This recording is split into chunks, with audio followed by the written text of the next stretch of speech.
इसी बीच एक बड़ी खबर, कजाकिस्तान के राष्ट्रपति से मिले पीएम मोदी।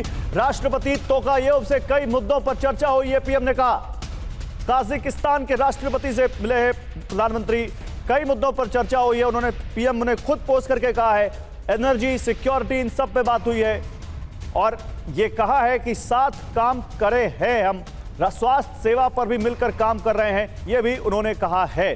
तो लगातार प्रधानमंत्री नरेंद्र मोदी की कुछ ऐसी फोटोज आ रही हैं जहां पर वो एससीओ की साइडलाइन में जो बड़े लीडर है इस वक्त जो दुनिया के वहां पर इकट्ठा हुए हैं उनसे मिल रहे हैं। वो उसमें ताजिकिस्तान के राष्ट्रपति से भी मिले हैं, कजाकिस्तान के राष्ट्रपति से मिले हैं, इजिप्ट के प्रधानमंत्री से मिले हैं, वहां पर बेलारूस के राष्ट्रपति से मिले हैं, वो मालदीव्स के राष्ट्रपति से मिले हैं, नेपाल के प्रधानमंत्री से मिले हैं।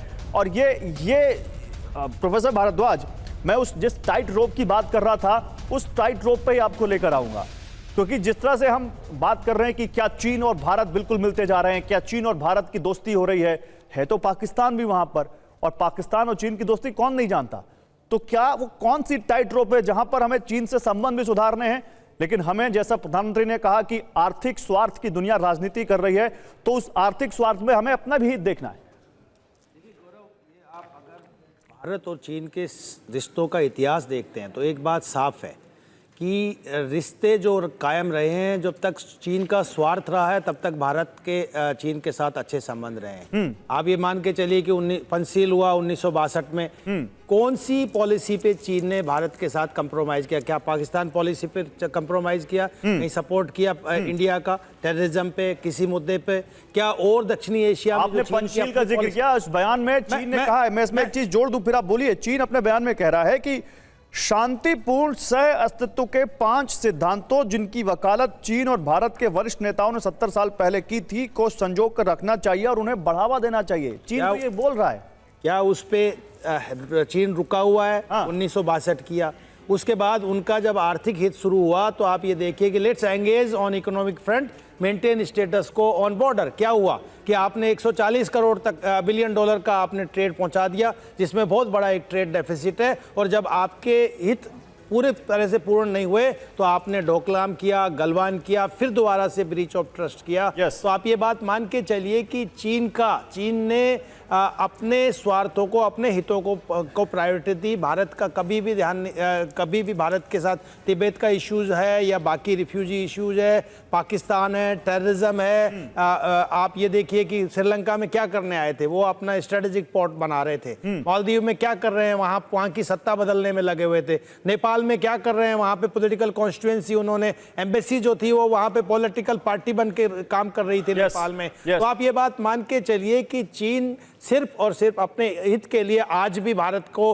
एससीओ में वार्मली मिल रहा है और वेलकम कर रहा है, क्योंकि उनका जो बीआरआई का प्रोजेक्ट है, उनका जो साउथ एशिया में जो अपनी एक ड्राइव चलाई थी, उनके लिए सबसे बड़ा जो अगर गतिरोध वो देखते हैं तो भारत को देखते हैं। तो वो सिर्फ अपने geo strategic and Jio economic interest के लिए भारत के साथ जुड़ रहा है। लेकिन मोदी जी भी देखिए टफ फाइट दे, उनकी बॉडी लैंग्वेज से आपको साफ साफ नजर आ रहा है कि हम ना टेररिज्म पे कोई कंप्रोमाइज करेंगे, हम और ना हम अगेन फिर मैं जिस टाइट रोप की बात कर रहा था प्रोफेसर भारद्वाज, एक बार फिर से मैं युक्तेश्वर कुमार जी के पास जाऊंगा।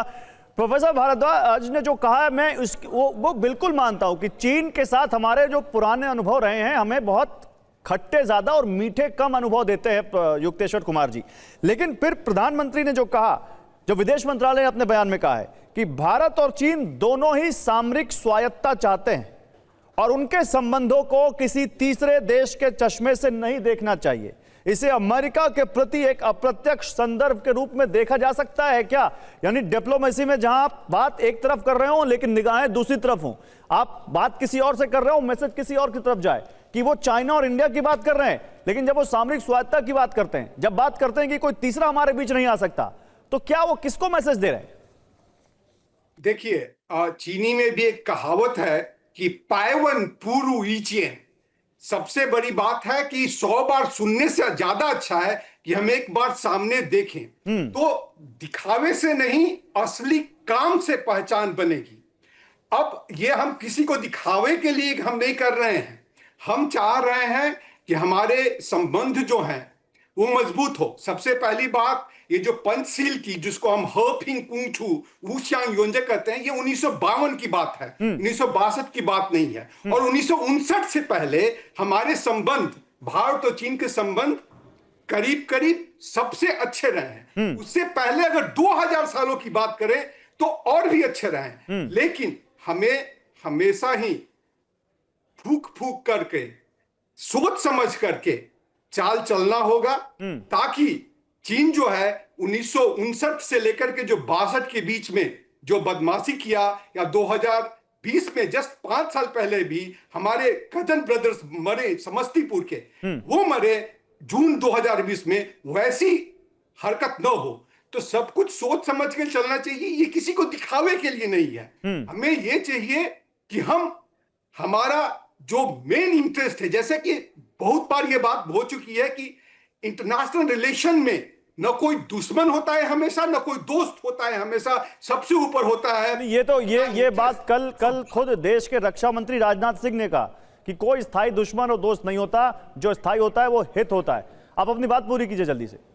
बिल्कुल, तो मैं वही बात बोल रहा हूं कि सबसे बड़ा जो है देश का हित, और हमारे मोदी जी हों या जैसे उसी तरह से शी जिनपिंग होंगे, वो भी अपने देश का सबसे पहले हित सोचेंगे। ये तो बिल्कुल मानी हुई बात है कि शी जिनपिंग अपना स्वार्थ सोचेंगे, मोदी जी भारत के लिए स्वार्थ सोचेंगे।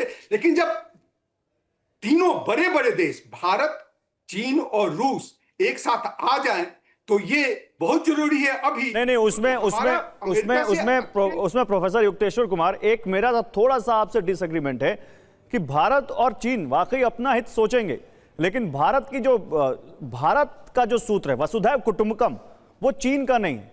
चीन पूरी दुनिया को अपना ही मान रहा है। वो जो एक्सपेंशनिज्म है वो भारत का नहीं है। यहां पे आप एक लकीर खींच सकते हैं दोनों के बीच में, जो भारत और चीन के अपने चश्मे से अपना हित देखने की बात है। मैं आऊंगा आपसे इस बारे में बात करूंगा, लेकिन शंघाई सहयोग संगठन का 25वां सम्मेलन चीन में है जिसकी हम बात कर रहे हैं, और लगातार ये हम इसके बारे में बता रहे हैं। लेकिन ये सम्मेलन सिर्फ इसलिए महत्वपूर्ण नहीं है कि ये 25वीं बैठक है, बल्कि महत्वपूर्ण इसलिए है क्योंकि यही सम्मेलन अमेरिका के एकाधिकार और दबाव के खिलाफ एक रणनीतिक रास्ता निकाल सकता है। वो रास्ता जिस पर चलते हुए 10 देश ट्रंप के टैरिफ बम को बेअसर कर देंगे। लेकिन ये होगा कैसे, आइए आपको इस रिपोर्ट में दिखाते हैं।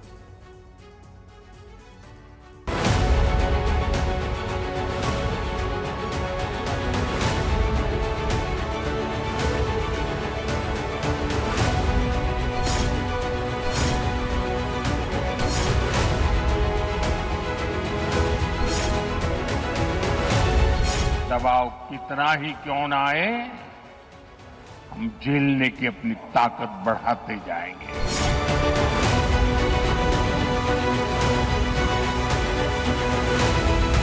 दुनिया में आर्थिक स्वार्थ वाली राजनीति सबको अपना करने में लगा है। उसे हम भली भांति देख रहे हैं। ट्रंप की टैरिफ पॉलिसी, एससीओ बदलेगा स्थिति? बल्कि अतीत में जिस आशंका के आधार पर संगठन ने आकार लिया, उस आशंका के साकार होने के विरुद्ध अंतिम निर्णय लेने का यही सही समय है, जिसमें महत्वपूर्ण भूमिका निभाएंगे प्रधानमंत्री मोदी, पुतिन और जिनपिंग।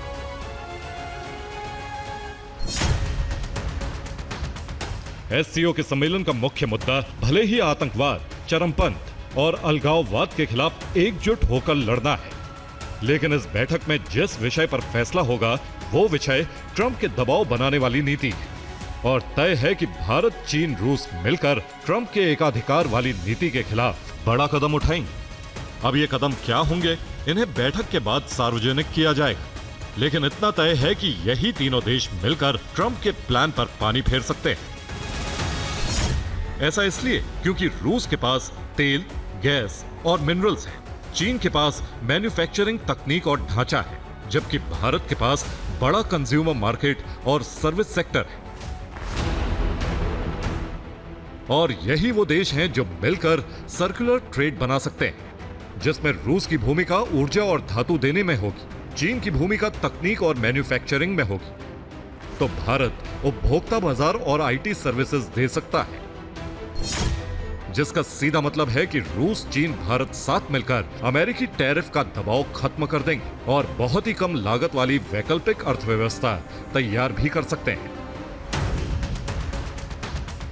अब प्रश्न यह है कि सर्कुलर ट्रेड के ढांचे से अमेरिका भू राजनीतिक और वित्तीय जवाब कैसे दिया जा सकता है। इस प्रश्न का उत्तर क्रमवार समझिए। भारत, रूस, चीन डिजिटल करेंसी और पेमेंट सिस्टम बना सकते हैं, जैसे कि स्विफ्ट का विकल्प चीन के CIPS यानी cross border interbank payment system बनाया है। ठीक ऐसे ही रूस ने भी स्विफ्ट के जवाब में SPFS जैसा फाइनेंशियल ट्रांजैक्शन सिस्टम तैयार किया है, जबकि भारत भी UPI ग्लोबल मॉडल जल्द लॉन्च करने जा रहा है, जिन्हें आपस में जोड़ा जा सकता है।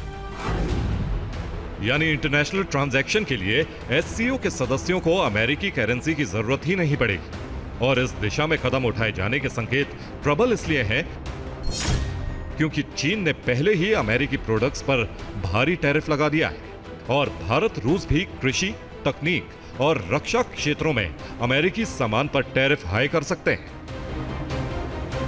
इन कदमों से अमेरिकी कंपनियों के बीच ही प्रतिस्पर्धा खत्म हो जाएगी और कई चीजों के लिए भारत, रूस, चीन की आपसी निर्भरता बढ़ जाएगी,